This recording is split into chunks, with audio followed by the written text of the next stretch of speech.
여러분들은 지난 2년간 이 코로나의 광풍을 겪으면서 어떤 어려움을 당하셨나요?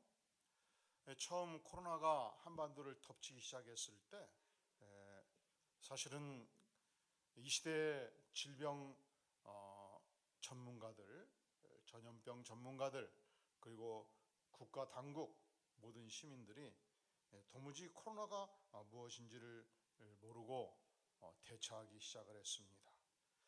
국가는 초기 교회를 향해서 예배 중단을 권면하기도 했습니다.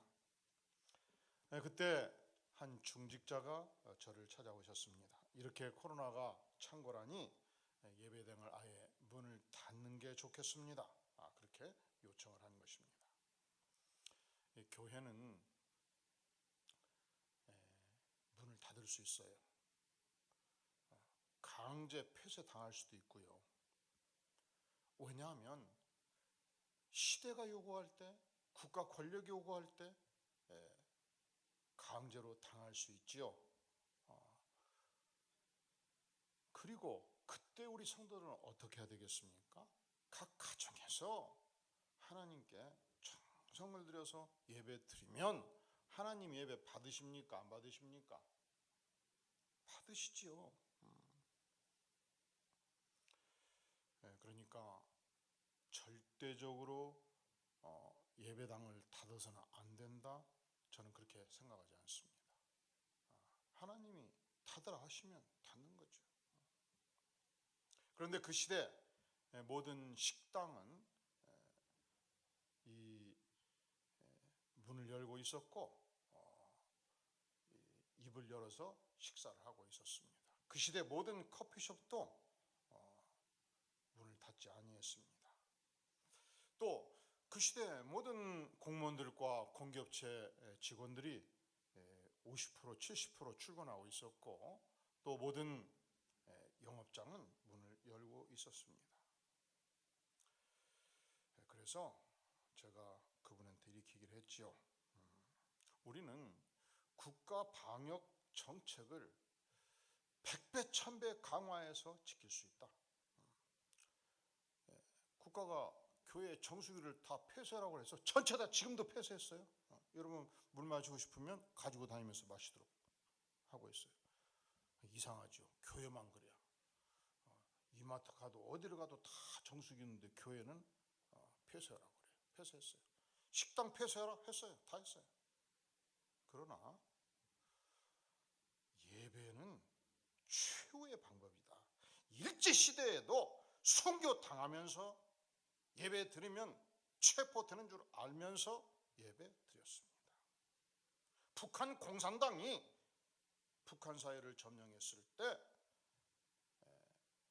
예배 드리면 체포하겠다고 으름장을 놓아도 우리 선조들은 예배당에 가서 예배를 포기하지 않았고 예배를 드렸습니다. 성도님들이 교회에 안 오시는 것에 대해서, 가정에서 예배 드리는 것에 대해서 저는 다른 얘기하지 않습니다. 하지만 반드시 주일이 되면 김경석 목사는 예배를 드릴 것이고, 단 한 명이 와서 교회에서 예배를 드리는 분이 있다 할지라도 예배당을 폐쇄하지는 않을 것입니다. 하나님이 예배 드리지 말라 하기 전까지는 예배를 드릴 터이니 특별한 이해를 부탁드립니다 했더니 장로님들을 만나서 설득을 시작을 하더라고요. 장로님들 오셨어요. 목사님, 예배를 어떻게 하실 겁니까? 그래서 똑같은 얘기를 했어요. 우리는 국가가 요구하는 방역 시책에 10배, 1000배를 하라면 한다. 식당 문 닫으라면 다 닫을 것이고, 정수기 다 때려 막으라면 막을 것이고, 그러나 단 한 명이라도 교회 와서 예배 드린다 할 때에 벌금이 나와도 예배를 드릴 것이고, 감옥으로 쳐넣어도 예배를 드릴 것입니다.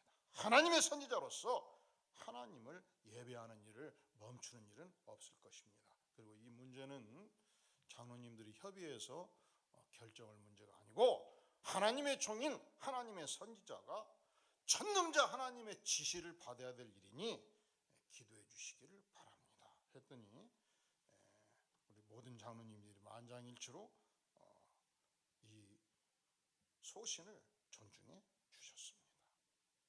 우리가 왜 예배를 정성껏 드려야 되는가? 이게 불교와 달라요. 불교는 부처님이 자신을 신이라고 주장한 바가 없어요. 똑같은 인간이라고 그랬어요. 똑같은 인간으로서 이 땅에서 생로병사의 고통이 있으니 도대체 이 고통이 어디서 왔냐? 욕망과 애정을 다 끊어버리고 욕망의 재료 상태에 들어가서 수도해서 해탈의 경지에 이르는 것이 중요하다. 자기를 따르는 모든 제자들에게 수도할 것을 명한 것입니다. 자기를 신으로 경배하라 요구한 적이 없어요. 기독교는 달라요.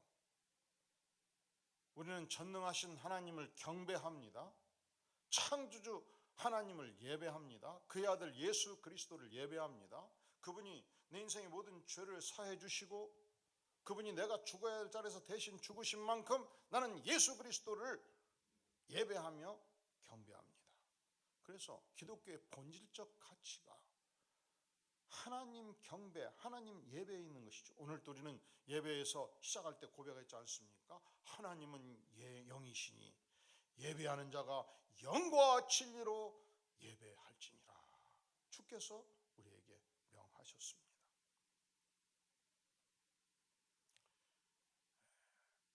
성도 여러분들은 이 코로나 시대에 어떤 어려움을 겪으셨습니까? 어떤 분은 자영업을 하면서 생존의 위협을 받으면서 지난 2년간 죽을 고생을 하신 분도 계십니다.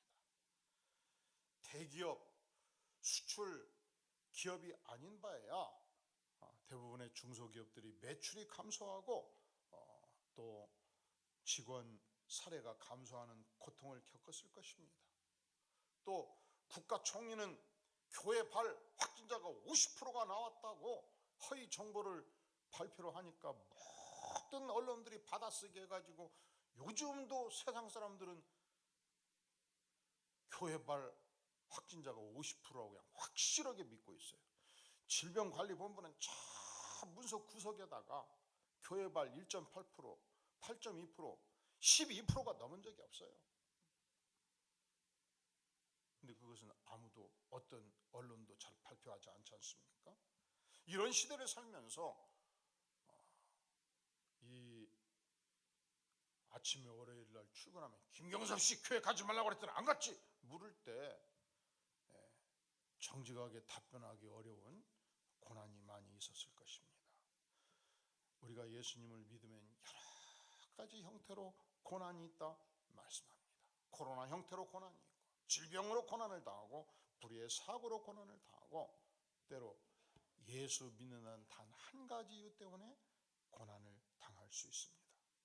오늘 베드로 사도가 이 베드로 서신을 쓸 때 그 시대 예수 믿는 백성들은 단지 예수 믿는다는 이유 때문에 체포되었고 구금되었고 직업을 떠나야만 했고 전 세계로 흩어져가는 나그네가 되어야 했습니다.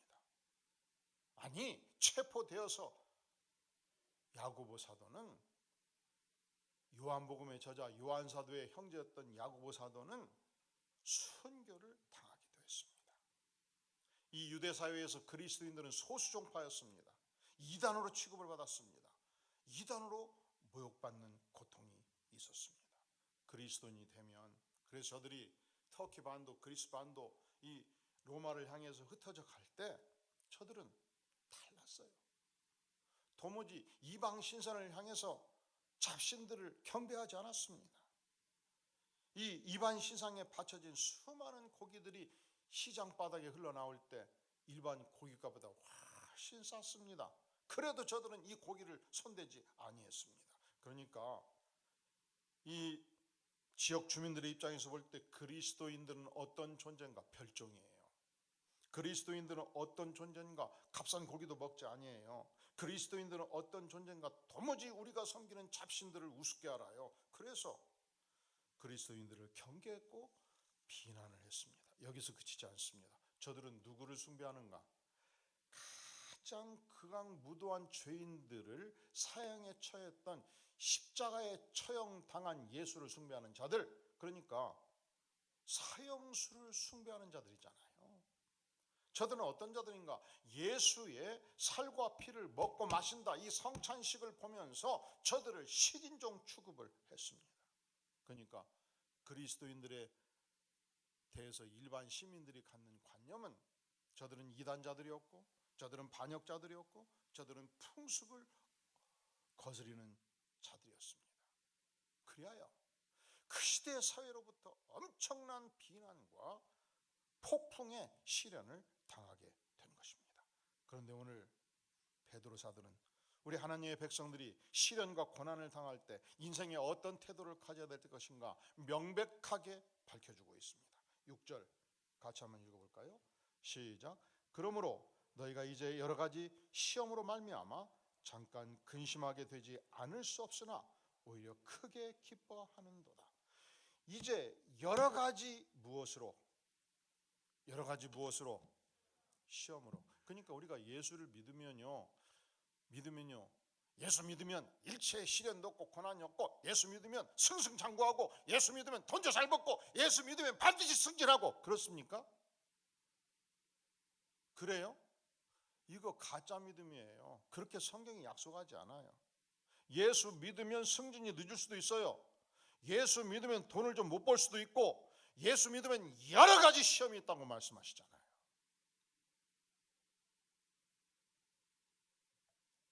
그런데 세상 사람과 예수 믿으면 무엇이 다른가? 달라요. 뭐가 달라요? 여러 가지 시험으로 말미암아 잠깐 근심하게 되지 않을 수 없으나, 따라해 볼까요? 오히려 크게 기뻐하는도다. 오히려 크게 기뻐하는도다. 하나님의 백성은 시험 당할 때 어찌할꼬 크게 기뻐하는 존재라는 거예요. 8절 같이 읽어볼까요? 시작. 예수를 너희가 보지 못하였으나 사랑하는도다. 이제도 보지 못하나 믿고 말할 수 없는 영광스러운 즐거움으로 기뻐하니. 예수 믿으면 여러 가지 시험을 피할 수가 없습니다. 그러나 세상 사람과 다른 것이 있습니다. 시련 당한다 할지라도, 고난 당한다 할지라도 말할 수 없는 영광스러운 즐거움으로 기뻐하는 존재가 바로 그리스도인이다. 그렇게 베드로 사도는 밝혀주고 있습니다. 우리는 인간으로서 고난 당할 때 슬퍼요. 시험을 당하면 고통스럽습니다. 핍박을 당하면 말할 수 없는 고통이 있어요. 우리가 예수를 믿으면 세상 사람과 다르기 때문에 행동 양식이 다르고 생각이 다르고, 그러다 보면 직장에서 별 잘못도 하지 않았는데 예수 믿는다는 이유 때문에 지독히도 괴롭히는 상관이 있고 동료들이 있을 수 있어요. 피할 수가 없어요.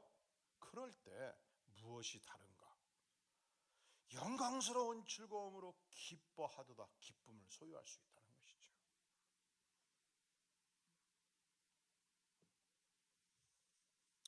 그러면 질문이 생겨요. 어떻게 우리가 그 상황 속에서 기뻐할 수 있단 말인가? 왜 신자는 고난 중에 기뻐할 수 있단 말인가? 세 가지로 그 이유를 명백하게 밝혀주고 있습니다. 첫째로 7절 말씀 같이 읽어볼까요? 시작.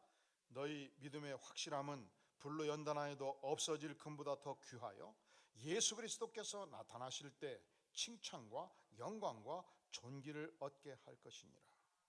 우리가 고난을 통과할 때 하나님께서는 우리 안에 믿음의 여러 가지 불순물들을 다 제거해 주십니다. 가지치기를 해 주신단 말이죠. 그래서 순결한 믿음, 정금 같은 믿음을 빚어주십니다. 이것은 시련을 통과하지 않으면, 고난을 통과하지 않으면 도무지 형성되지 않는단 말이죠. 일정 지역에 가면 골짜기에서 물이 흘러갈 때 그 많은 모래 안에 사금들이 박혀 있을 수 있습니다. 사금지역. 동네 주민들이 하루 종일 앉아서 그 사금 덩어리를 물속에서 캐기 시작합니다. 그런데 이 사금 덩어리가 대학 가득 모아놨다고 해서 그것이 정금이 되지 않습니다. 풀무불에 넣어서 달구면 불순물들은 다 위로 뜨지요. 가라앉은 정금만, 불순물을 제거할 때 정금만 모아지지 않겠습니까? 어떻게 우리 인생에서 믿음의 가지치기가 가능합니까? 불같은 풀무불에 고난을 통과하면서 시련의 강을 건너가면서 온갖 불순물들이 다 제거되고 우리 안에 정금의 아름다운 믿음을 하나님께서 허락해 주시지 않겠습니까? 자, 여러분들이 하나님을 믿는 백성입니까? 그러면 첫째로 여러 가지 시련을 반드시 만나게 되는 것입니다. 예수 믿는다는 이유 때문에 인생이 승승장구하는 거 아니에요. 시련이 있어요. 고통이 있어요. 고난이 있고 핍박이 있어요. 그걸 도무지 이상하게 생각하지 말라는 것입니다. 당연하게 올 것이 왔구나. 세상도 그런 얘기 하잖아요. 고진감래라. 고생 끝에 낙이 온다. 세상도 그런 말 하잖아요. 젊어서는 고생을 돈 주고 사서라도 해라. 왜냐하면 인생이 연걸어 갈 때, 인생이 깊어질 때 반드시 시련의 강을 건너가야 되는 거거든. 부잣집 아들로 태어나서 온실에서 자라서 한 번도 고난이 없고, 난 누구의 지시도 받지 않고 아버지도 나한테 지시 안 했고, 그래서 나는 누구 밑에서 일 못하고 나는 23세에 사업을 시작했고, 그래서 나이가 40 됐다면 볼 것도 없어요. 그 인생 절대로 이런 남자하고 결혼하면 안 돼요. 천하에 무서울 것이 없고 항상 지 뜻대로 하고 사람 알기를 아나무인으로 우습게 알고, 아니지요. 누군가의 밑에서 죽도록 충성해 봐야지요. 시련의 강을 건너 봐야지요. 그러면서 인생이 연걸어가고 사람 무서운 줄도 알고 세상 무서운 줄도 알고 하나님 무서운 줄도 알고 인생이 깊어지고 연걸어지는 거 아니겠습니까? 항상 어디 가나 가정에서도 지 뜻대로, 세상에서도 지 뜻대로, 기업에서도 지 뜻대로, 자기 뜻대로 다 휘두르고 다니면 다른 사람은 얼마나 불편하겠어요. 그래요, 안 그래요? 시련은 세상도 인생을 연글게 만드는, 성숙하게 만드는 소중한 도구예요. 하나님도 우리에게, 믿는 백성들에게 여러 가지 시련을 주실 때 그 시련을 통해서, 이 시련을 통과하면서 하나님께서 우리 심령 안에 정금보다 귀한 믿음을 장착해 주신다 말씀합니다.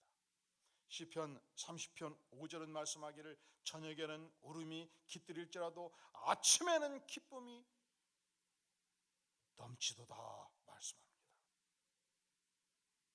베드로전서 1장 7절에서 말씀하기를 너희 믿음의 확실함은 불로 연단하여도 없어질 금보다 더 귀하다 말씀합니다.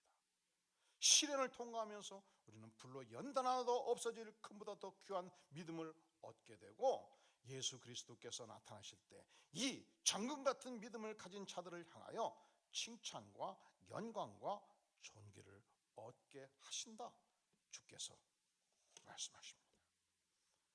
하나님의 백성들은 세상에서 예수 믿기 때문에 항상 승승장구한다? 아니에요. 항상 승진한다? 아니에요. 항상 좋은 일만 있다? 아니에요. 고난도 있고 핍박도 있고 시련도 있어요. 그런데 할지라도 왜 하나님의 백성들은 고난당할 때 기뻐할 수 있는가? 이 시련의 강을 건너가면서 세상이 줄 수 없는 정금 같은 믿음을 내 심령 안에 하나님이 형성시켜 주시기 때문에, 우리가 고난당할 때 왜 기뻐할 수 있는가?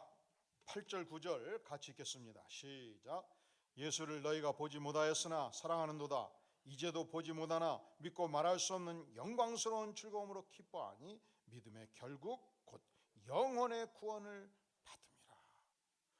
우리 안에 시련을 통과하면서 확실한 믿음의 실체를 갖게 되면, 견고한 믿음을 소유하게 되면 이 믿음의 기초에서 하나님께서 구원의 영광, 영혼의 구원을 확정시켜 주십니다.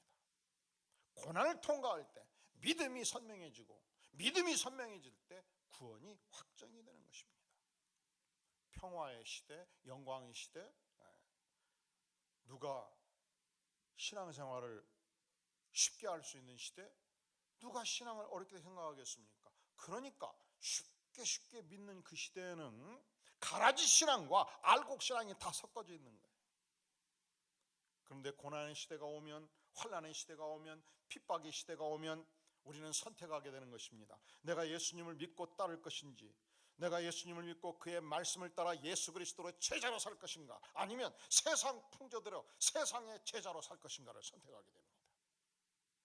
언제 선택한다고요? 시련의 때. 언제 선택한다고요? 핍박의 때. 그때 시련을 견디면서, 핍박을 견디면서 첫째로 정금 같은 믿음을 얻고, 이 정금 같은 믿음의 기초에서 영혼의 구원을 확정짓게 되는 것입니다. 요한복음 6장 47절을 말씀하기를 진실로 진실로 너에게 이르노니 믿는 자는 영생을 가졌나니, 믿음의 기초 위에서 영생을 소유하는 것입니다. 요한복음 1장 12절을 말씀하기를 영접하는 자 곧 그 이름을 믿는 자들에게는 하나님의 자녀가 되는 권세를 주셨다 선포합니다. 믿음의 기초 위에서 하나님의 자녀가 되는 권세, 영광의 구원을 확정짓게 되는 것입니다. 우리가 얻은 이 구원은 어떻게 얻게 되었습니까? 10절, 이 구원에 관하여는, 우리가 얻은 구원에 관하여는 너에게 임할 은혜를 예언하던 선지자들이, 구약의 무수한 선지자들이 이 구원을 연구했고 이 구원을 부지런히 살폈습니다. 그리하여 이 선지자들, 구약 선지자들 속에 계신 그리스도의 영이 그리스도께서 받으시는 그 고난, 후에 받으신 부활의 그 영광을 미리 구약 성경에서 증언하였습니다. 10절, 이 섬긴 바가 자기를 위한 것이 아니요 예수 그리스도께서 이 땅에 오셔서 섬기신 그 은혜가 구약 선지자들을 위한 것이 아니요 너희를 위한 것임이, 예수 그리스도를 알고 예수 십자가 부활의 은혜를 아는 자들에게 계시로 알게 해주신 것입니다. 이것은 하늘로부터 보내신 성령을 힘입어 복음을 전하는 자들로 이제 너에게 알린 것입니다. 하나님께서 성령을 힘입게 해주셨습니다. 그리하여 복음을 전하는 자들이 힘차게 우리로 하여금 십자가의 복음을 알게 해주셨습니다. 이 생명의 복음이 너무 귀해서 천사들도 살펴보기를 간절히 원했던 이 복음을, 구원의 복음을, 영광의 복음을 우리에게 열어주셨고, 이것이 바로 구원의 실체라고 주께서 말씀하십니다. 이 구원의 실체가 언제 우리 심령 안에서 선명해지는가, 확정되는가? 고난을 통과하면서, 이 고난을 이기면서 구원의 실체가 선명해지고 확정됩니다. 고난을 통과하면서 우리는 세상 방법을 버리고 하나님의 방법을 선택합니다. 고난을 통과하면서 우리는 세상의 철학을 버리고 하나님의 철학을 소유합니다. 고난을 통과하면서 우리는 세상의 소망을 버리고 예수 그리스도의 소망을 획득합니다. 오늘날 프랑스 남부에 가면 세벳 산맥이 있습니다. 그곳에, 산중 깊은 곳에 광야 박물관이 있다고 말합니다. 이 박물관에는 17세기 불란서 개신교인들이, 그 위그노들이 순교했던 모습들을 기념해서 설립된 박물관입니다. 1685년도 루이 14세는 랑트 칙령을 철회를 했습니다. 그리하여 모든 개신교인들이 예배하는 것을 불법화했고, 개신교인들이 예배를 드리면 체포를 했고 노예선에 집어넣었습니다. 그래서 당시 개신교인들이 세벨 산맥으로 들어갔고 그 산중 깊은 곳에서 예배를 드렸습니다. 동굴 속에 들어가서 예배를 드렸습니다. 토굴에서 예배를 드렸습니다. 그러다가 발각이 되면 체포되어 가지고 노예 선박에 쳐넣었고 그 지하실 선박 바닥에서 평생 동안 노젓는 일을 하도록 했습니다. 저들은 예수 믿는 자들을 체포해서 선박의 긴 지하실 의자에 사슬로 묶고 죽을 때까지 노를 젓게 만들었습니다. 그리고 그 큰 노예 선박에 노들을 복제를 해서 박물관에 걸어둔 것입니다. 저들은, 예수 믿는 그 시대의 개신교인들은 내가 평생 노예 선박에서 노를 젓는다 할지라도 내가 하나님을 예배하는 것을 멈추지 아니하겠다 결단하고 인생을 살아갔습니다. 이 핍박의 현장에서 저들은 정금 같은 믿음을 기뻐했고 영혼의 즐거움을 구가했던 것입니다. 영광의 구원을 그 심령에 확정했던 것입니다.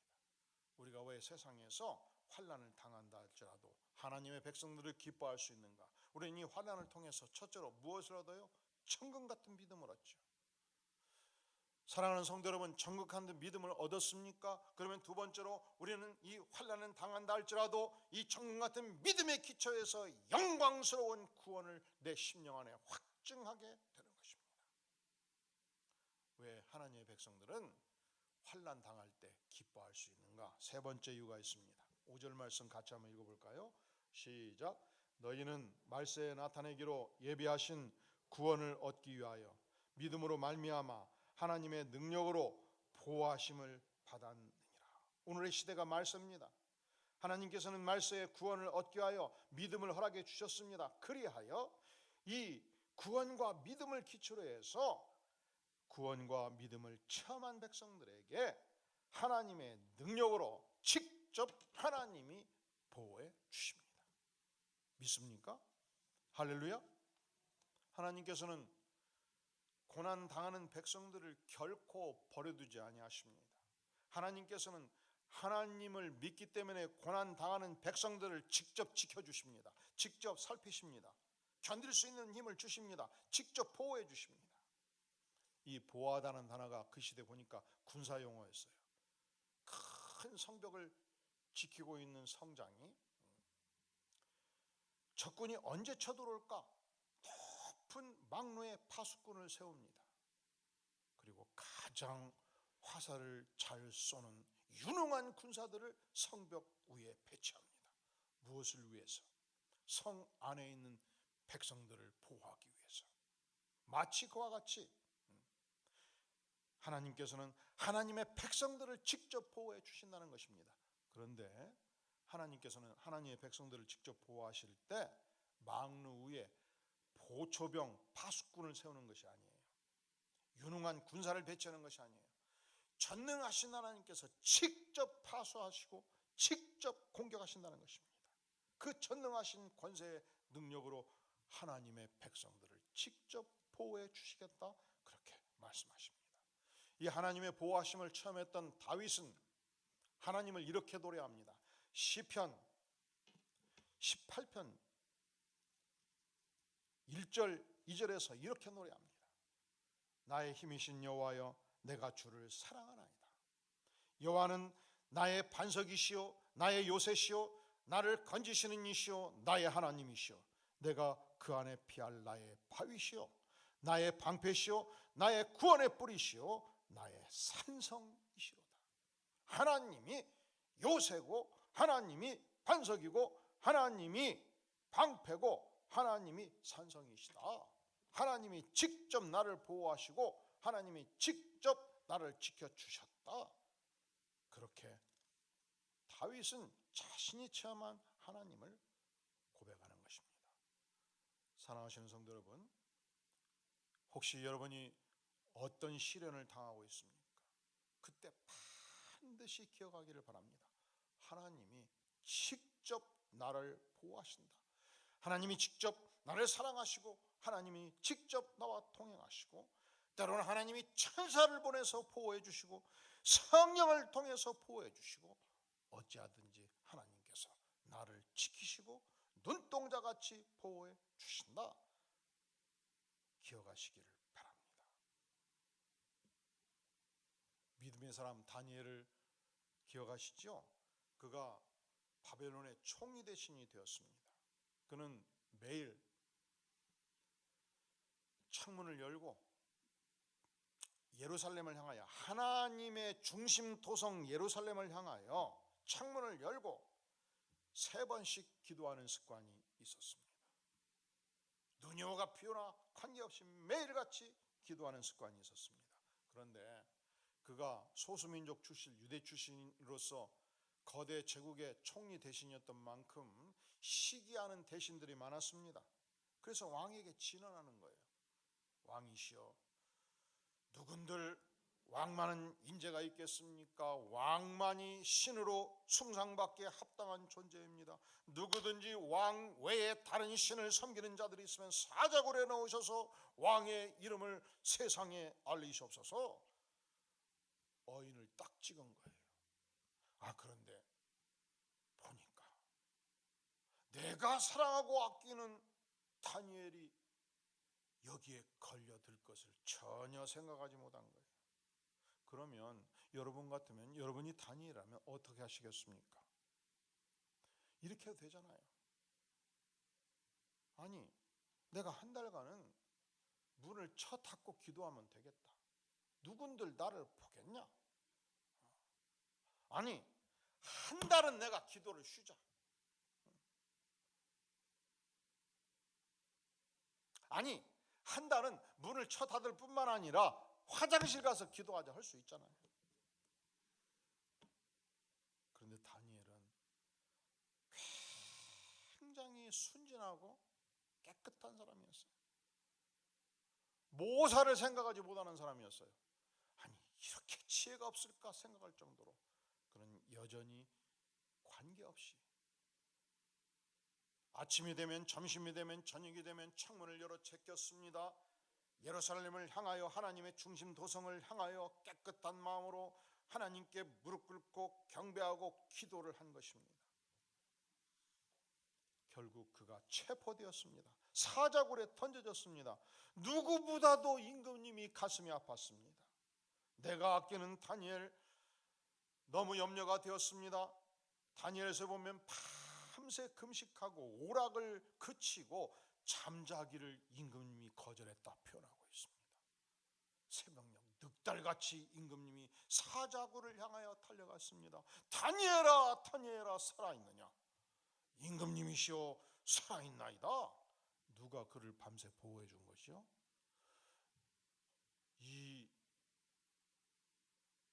강한 사자의 아구리에 들어갈 다윗을 누가 이 사자의 눈을 멀게 하고 누가 사자의 입을 막은 겁니까? 우리 전능하신 하나님께서 사자의 입을 막은 것입니다. 사랑하시는 성도 여러분, 여러분은 지난 2년간 그리고 현재 무엇으로 고난당하며 무엇으로 핍박당하고 있습니까? 우리가 과연 하나님의 성도라면 이 고난의 현장에서 왜 슬퍼하지 아니하고 고통하지 아니하고 영혼의 기쁨을 누릴 수 있을까요? 첫째로, 전능하신 하나님은 믿는 백성을 반드시 보호하십니다. 전능하신 하나님은 이 고난을 통과하는 백성들을 향하여 정금 같은 믿음을 장착시켜 주십니다. 전능하신 하나님은 고난을 통과할 때 영혼의 기쁨을 주시되 영광스러운 구원을 선명하게 새겨 주십니다. 머리수도 기도하겠습니다. 영광의 주님, 지난 2년 말할 수 없는 시련과 고난이 있었습니다. 앞으로 우리가 천국에 이를 때까지 어떤 시련, 어떤 고난이 있을지 우리는 알지 못합니다. 우리가 한 가지 아는 것은 우리가 고난당할 때 주께서 우리를 지켜 보호하여 주시고 우리에게 정금 같은 믿음을 주시고 선명한 구원의 영광을 보여주신다는 것, 이것을 온전히 신뢰하며 오늘 또 전능하신 하나님께 충성할 때 영광의 주님, 백성들의 삶 속에 좌정하시며 성령을 기름 붓듯 허락하여 주시옵소서. 예수님의 이름으로 간절히 기도하옵나이다. 아멘.